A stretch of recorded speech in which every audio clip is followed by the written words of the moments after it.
Nome do livro: Vivian contra o Apocalipse. Autora: Kate Cowley. Prólogo. O livro de Freak. 5:13. Chegou o dia em que o povo americano começou a se esquecer de Deus. Deu as costas à igreja e se tornou-se arrogante e estúpido. Deus precisava de um profeta e escolheu um homem chamado Barton Freak, que tinha um coração puro e muitas posses, e vivia em um reino chamado Flórida. Os anjos se revelaram a Freak e disseram: construa uma igreja em seu nome e espalhe a boa nova pela América. Deus prefere os americanos e os receberá no reino dos céus quando chegar a hora. Freak seguiu as instruções dos anjos, mas o povo americano não lhe deu ouvidos. Pelo contrário, eles fornicaram e ouviram rap. Isso provocou a ira de Deus, e ele próprio apareceu diante de Freak dizendo: você agiu de acordo com a rainha, perdão, de acordo com a minha vontade e será recompensado, assim como aqueles que o seguem. Os americanos viraram as costas para mim, então farei o mesmo com eles. Que os abençoados entrem no reino dos céus, e os demais sofram em agonia até que o mundo, por fim, termine. Então Deus desistiu da América. A temperatura subiu, e tornados varreram os centros urbanos. Terroristas jogaram aviões em prédios, e jovens entraram em escolas e atiraram em crianças. O país foi arrastado para guerras intermináveis. As pessoas perderam os empregos e as casas, e viram seus filhos passarem fome. Sabiam que era o fim. Sabiam que não havia salvação para a América. E Freak disse: sigam-me e entrem no reino dos céus. E o povo americano começou a ouvir. Parte 1. Capítulo 1. Pouco antes da meia-noite, estou parada na grama, descalça, em um vestido emprestado, bebendo champanhe em um copo de plástico e observando as estrelas. Há uma festa acontecendo na mansão abandonada atrás de mim, organizada pela minha melhor amiga, a incansável Happy. A mesma que me emprestou o vestido e descolou o champanhe. É o fim de março e está um pouco frio. Ouço Happy gritando, mais alto que a música lá dentro, tentando fazer todo mundo iniciar a contagem regressiva, como se amanhã começasse de um novo ano. Como se amanhã começasse de um novo ano. 10, 9, 8. Sei que eu também deveria estar comemorando, mas não posso, mas não gosto de contagem regressiva. 7, 6, 5. Penso nos meus pais. Me pergunto se eles também estão fazendo a contagem. Imagino os dois, de mãos dadas, no meio da rua, esperando. 4, 3, 2. Nesse momento, que acreditam ser o último deles na Terra, será que serão? Será sequer estão pensando em mim? 1. Ouço vivas e gargalhadas lá dentro. Cadê a Vivi? Escuto o Rap gritar. Faço menção de me virar para voltar à festa, beber e dançar com a minha melhor amiga, agora que provamos estar certas, e ainda vivas. Mas então uma silhueta preta passa rapidamente diante da lua. A semelhança como um corpo humano é suficiente para me paralisar. E agora? É agora, penso. Nos 3 anos desde que o pastor Barton Freak previu que o arrebatamento estava próximo, jamais pensei que ele tivesse razão. Mas nesse instante, de olhos arregalados, meu corpo tenso de preocupação, acontece o que eu pensei que nunca aconteceria. Eu acredito. Então vejo a silhueta outra vez e percebo que é um morcego veloz, entrando e saindo do meu campo de visão. E de repente, Happy está parada na porta. Que é isso, Vivi Apple? Está tentando ascender ao reino dos céus? No meio da minha festa? Corro na direção dela, derramando champanhe nas minhas pernas, rindo mais do que a piada de Happy merece, porque estou tentando ignorar a crença que persiste no meu íntimo, como uma nova e inescapável parte de mim. Eu fui vizinha de Happy a vida toda, mas ela sempre pareceu um pouco louca. A garota que, aos 12 anos, sacava um maço de cigarros em plena porta do ônibus e fumava 4 deles sem qualquer razão aparente, enquanto o restante de nós olhava embasbacado. E de qualquer forma, eu já tinha amigas, todas boas meninas como eu. Entretanto, no início do ensino médio, a vigília do arrebatamento, que já atingira nível nacional, começou a chegar ao ápice. O pastor Frick já fizera sua previsão, dizendo que em 3 anos os membros mais devotos da igreja americana ascenderiam ao reino dos céus, e então se seguiriam 6 meses de inferno na terra para, para os que permaneceram, culminando no fim do mundo. Foi isso depois de uma série de catástrofes antes do meu primeiro ano. Um terremoto em Chicago que matou centenas de pessoas, a explosão devastadora de uma bomba no meio do jogo dos Yankees, a morte súbita e perturbadora de todas as abelhas dos Estados Unidos, que a população se convenceu. Minhas antigas amigas viraram crentes e se recolheram em abrigos antibombas com suas famílias. Enquanto eu me preparava para as provas e esperava esse climão estranho passar, minhas antigas amigas se casavam e tinham filhos, povoando a terra com mais soldados para o exército de Cristo.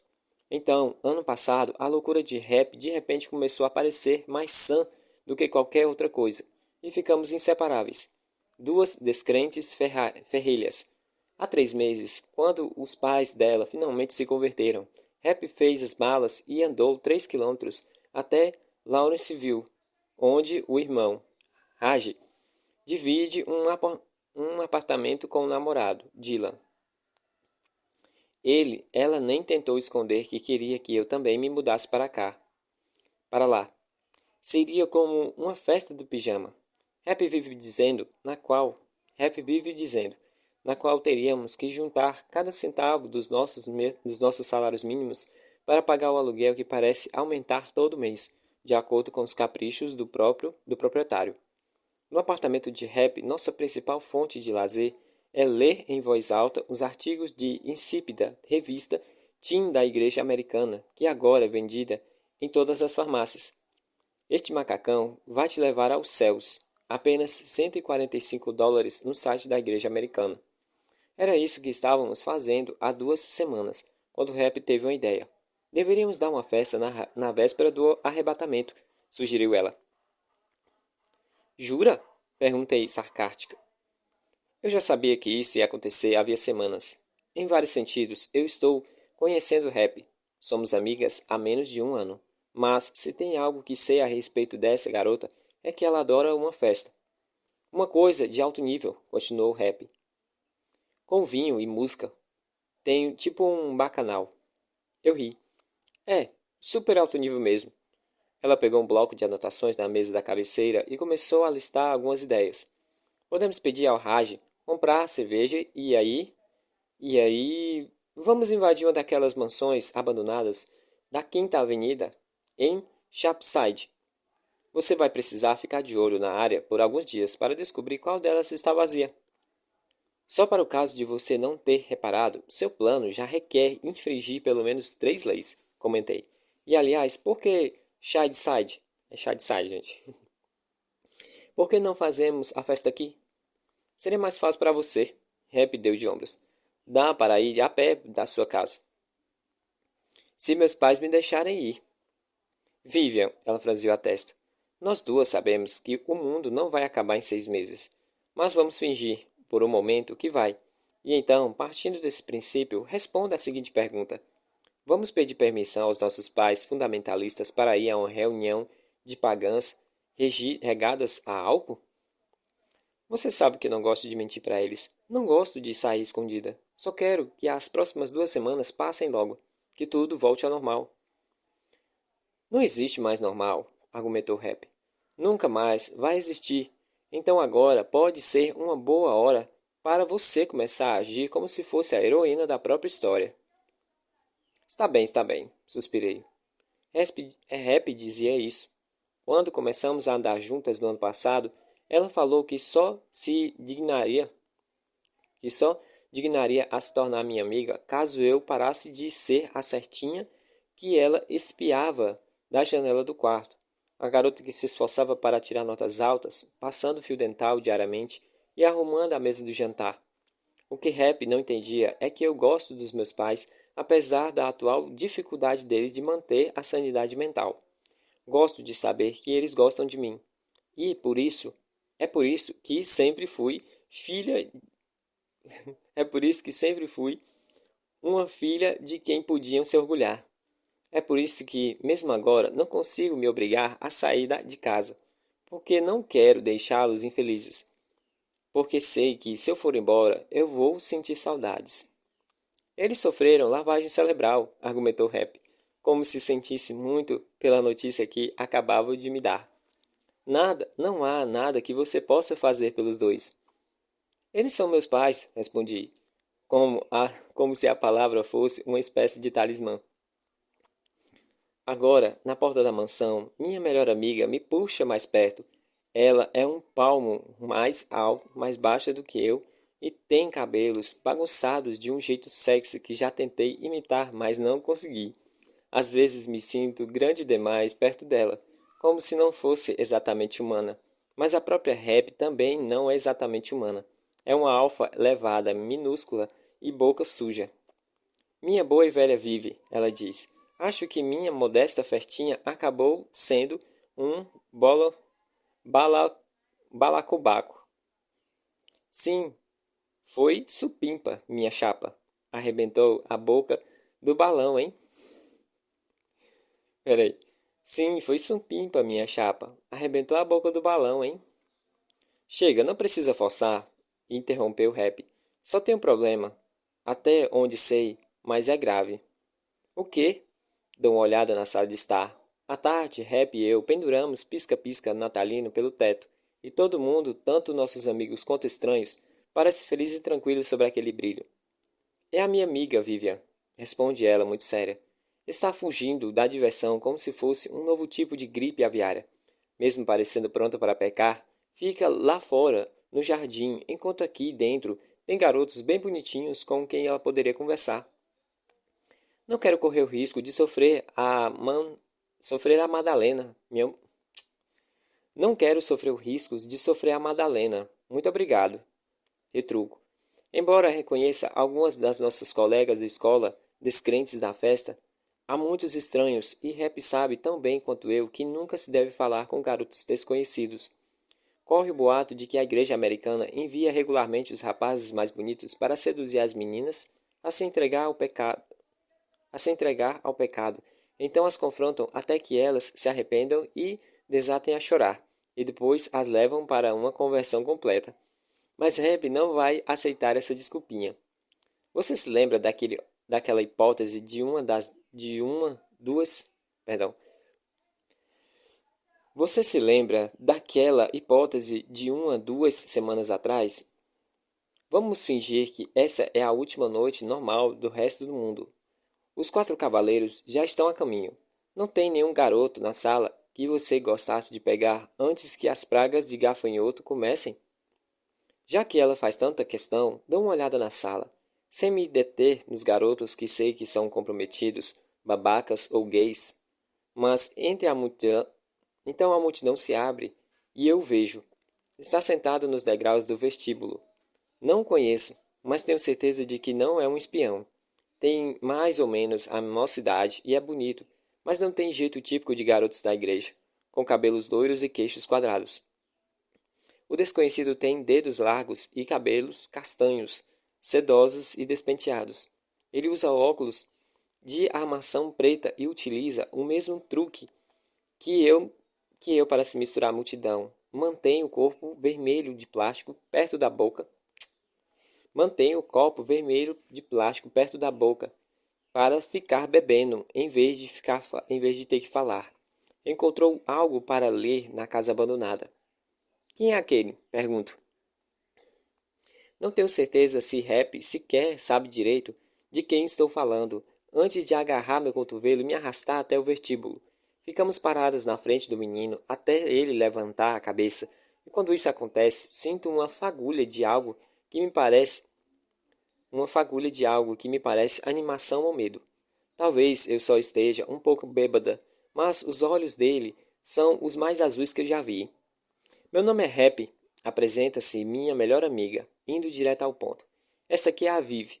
Acho que vocês dois teriam filhos muito bonitinhos. Ela some antes de eu conseguir reclamar. O garoto parece um pouco atordoado. mas abre espaço para mim no degrau. Eu sou Peter, diz ele enquanto eu me sento. Por um tempo olhamos cada um para um lado. Peter parece observar o pessoal dançando e tento pensar em alguma coisa para dizer. Algo que revele todo o meu enorme charme e elegância e inteligência. Mas nada vem à cabeça. Mais de um minuto se passa antes que eu consiga pensar. Você mora em Pittsburgh? Não, responde ele. Não diz onde mora, não diz nada. Na revista americana, vivem tentando nos convencer de que os garotos que não puxam assunto são apenas tímidos, que a timidez é uma virtude para os meninos. Sinais de que ele é o cara ideal. 1. Ele não responde às suas mensagens. Um garoto que não responde às suas mensagens está tentando resistir à tentação. Está destinado ao paraíso. Una-se a ele em sagrado matrimônio. Então você está morto?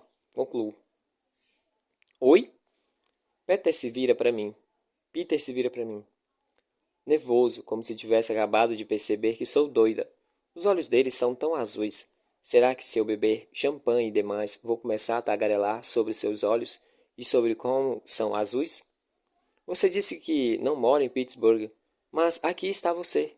A única explicação racional é que você é um fantasma.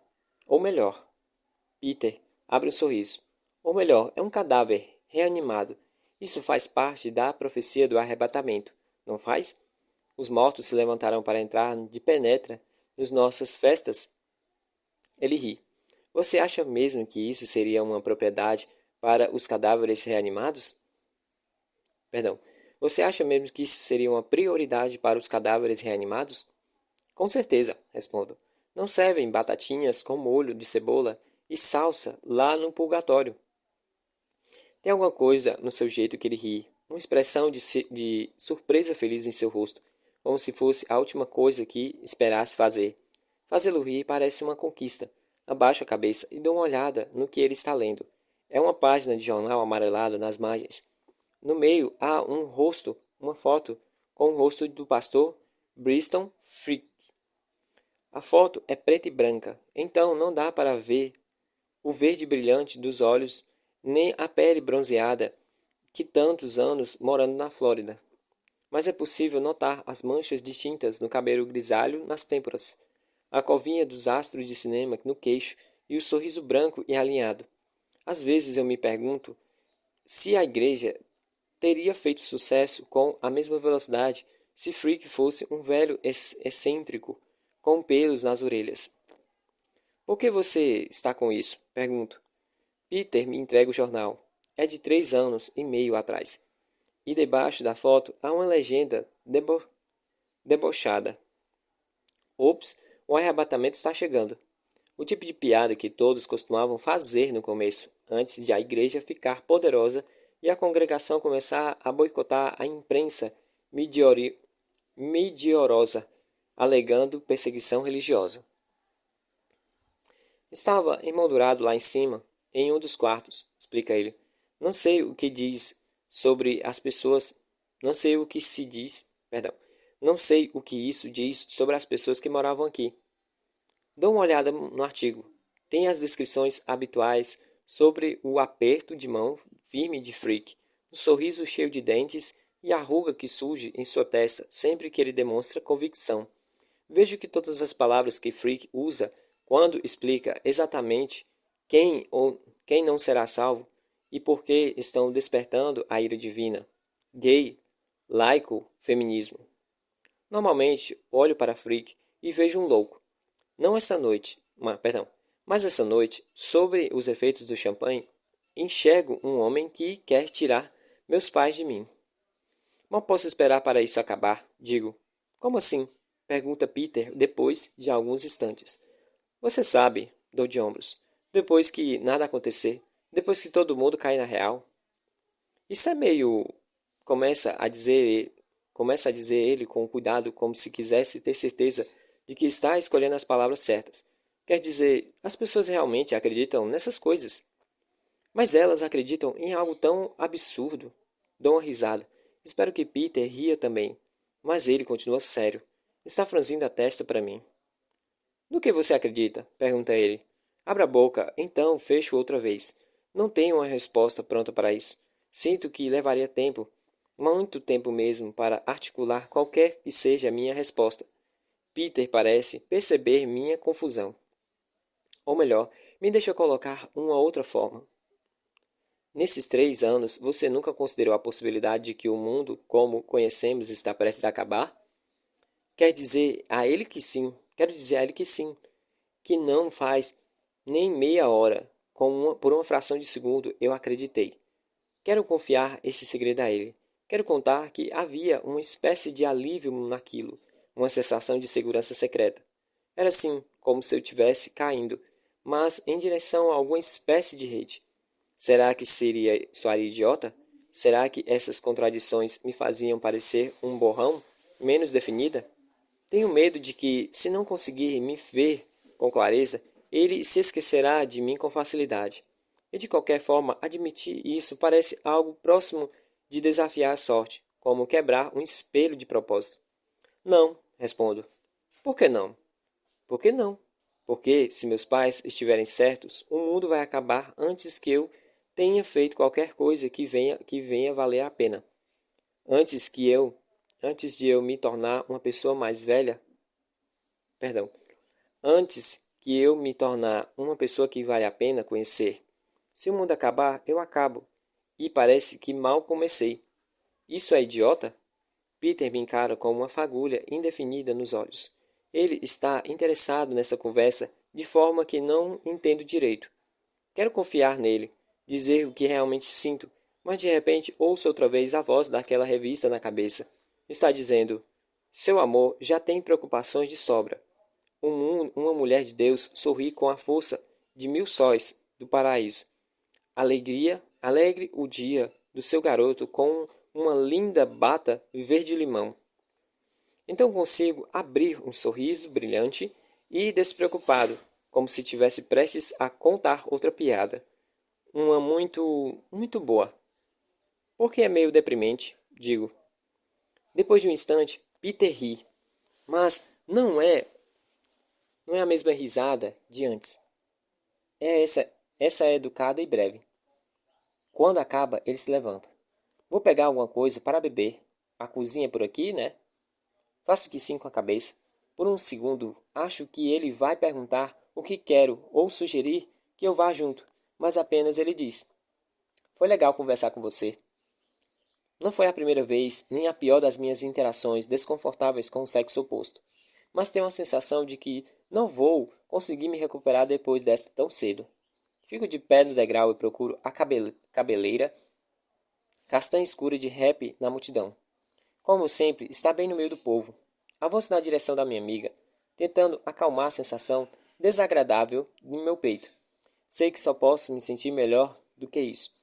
Sei que posso fazer mais ser uma pessoa melhor, já que hoje, na verdade, não é o começo do fim do mundo. Posso muito bem interpretar esse dia como o começo de algo bom, como se fosse um ano novo. Afinal, tempo de fazer resoluções. Enquanto atravesso a festa, torcendo para absorver um pouco de energia ilimitada e da coragem infinita de rap, digo a mim mesma: Deus. Então me corrijo, por motivos óbvios. Universo, penso, faça o que faça com que eu seja menos dócil, menos medrosa. Universo, me transforme na heroína da minha própria história. Na manhã seguinte, balanço o rap para acordá-la antes de ir embora, querendo saber se ela quer ir comigo para casa, mas minha melhor amiga apenas cobre o rosto com o travesseiro e murmura um tchau. Ando os 2 quarteirões sozinha. Nenhum carro passa, nenhuma pessoa passeia com os cachorros ou rega o jardim. A rua onde moro com os meus pais está calma, sob o sol do fim da manhã. Na minha casa, o jornal está no gramado de frente, embrulhado no plástico azul. Eu o pego e entro sem fazer barulho. Esperava encontrá-los prontos para me dar um sermão sobre os pecados que sem dúvida andei cometendo, mas eles não estão na sala de estar, na sala de jantar, nem na cozinha. Suspiro aliviada. Talvez nem tenham notado que saí. Perdão. Talvez nem tenham notado que saí. Sento no sofá e abro o jornal, esperando encontrar manchetes sobre o arrebatamento. Mas não há menção disso na primeira página. Apenas histórias sobre os desastres naturais, de tsunamis, tornados, ataques terroristas, vírus se espalhando depressa. Não consigo me forçar a prestar atenção nas palavras. Sou capaz apenas de pensar em como a casa parece vazia. Isso me deixa levemente enjoada. Fico de pé. Mãe? Grito. Pai? Não há respostas. Eles devem ter saído para dar uma caminhada, para tomar café. Ainda não aconteceu. Então, estão em algum lugar à espera. Eu me sento no chão, depois deito. Estou tonta. Bebi demais ontem à noite. Devia ir para o quarto, onde posso dormir até me sentir melhor. Vou acordar no fim da tarde e encontrar meus pais olhando para mim no escuro. A fé fria dos meus olhos já teria começado a se esvair. Eles vão me olhar com ternura. Mãe! Grito para o teto. Pai! O silêncio é como um peso me puxando para baixo. Se ao menos eu conseguisse me levantar e subir as escadas, eu deveria ligar para eles. Meus pais nem sempre estão com celulares ligados. A salvação iminente faz com que os dois fiquem estranhamente esquecidos. Mas pelo menos posso deixar uma mensagem qualquer. Oi, mãe, digo em voz alta para praticar. Só queria saber quais são os planos para hoje. Que tal pedirmos uma pizza mais tarde? Fico quieta, como se esperasse resposta, mas só ouço os sons da casa. Pego o telefone no bolso e disco o número da minha mãe. Levo o celular à orelha. Depois de um momento, ouço chamar e então, cedo demais, outro toque. Um toque soa bem na minha orelha direita, emitindo pelo aparelho, e outra vez de alguém no lugar de cima da casa. O quarto dos meus pais.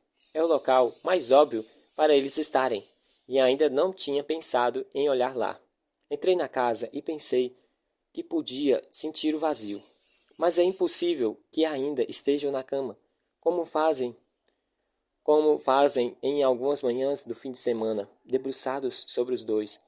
Livros de freak idênticos ou imersos em uma das conversas infinitas. As duas vozes ecoando, separados depois, se juntando e repercutindo outra vez.